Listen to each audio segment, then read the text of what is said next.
So we're going to be going over the propane systems on the generator and how to get those going, such as if you want to take a hot shower, or if you're going to be accessing using the stove or the oven, and also to get your fridge going on propane power when you're sitting in camp.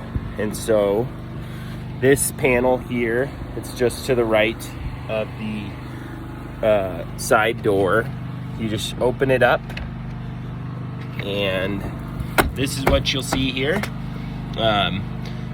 This is your gauge, see how full it is. There's also the one inside, but we're just gonna, when you're in camp, just open it up.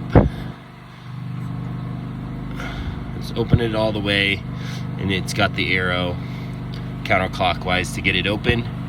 And so once you have that on, and you can leave this on while you're in camp, there's no need to turn it on and off when you're using it.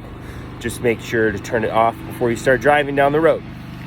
And so if we're going to be taking a shower and want some hot water, it's good to do this when you first get to camp in case you want hot water for the sink or the shower. Then we're going to come up here and we're going to click our water heater,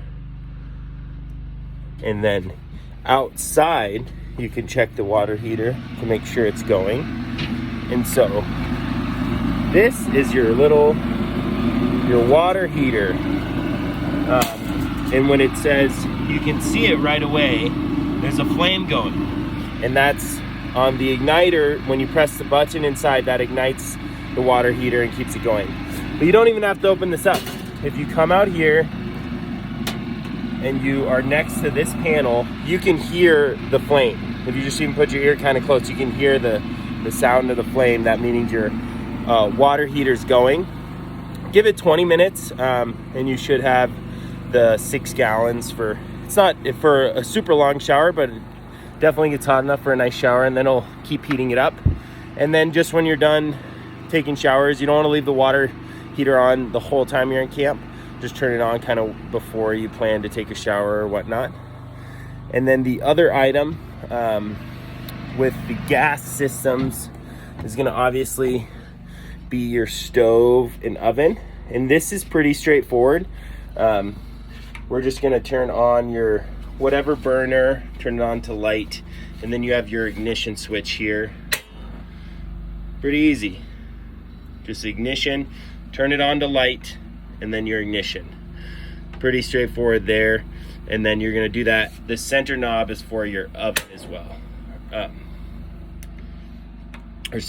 This knob is for your oven here. And then from there, get to cooking. There's also the air fryer and some of the other components, or the Instapot that you can just be plugged in inside here or outside if you're doing any barbecuing. And then the fridge, that'll be gas as well, and that's just an easy button you push here to get it going. And that is pretty much it for any of the gas powered electronics or systems for the camper.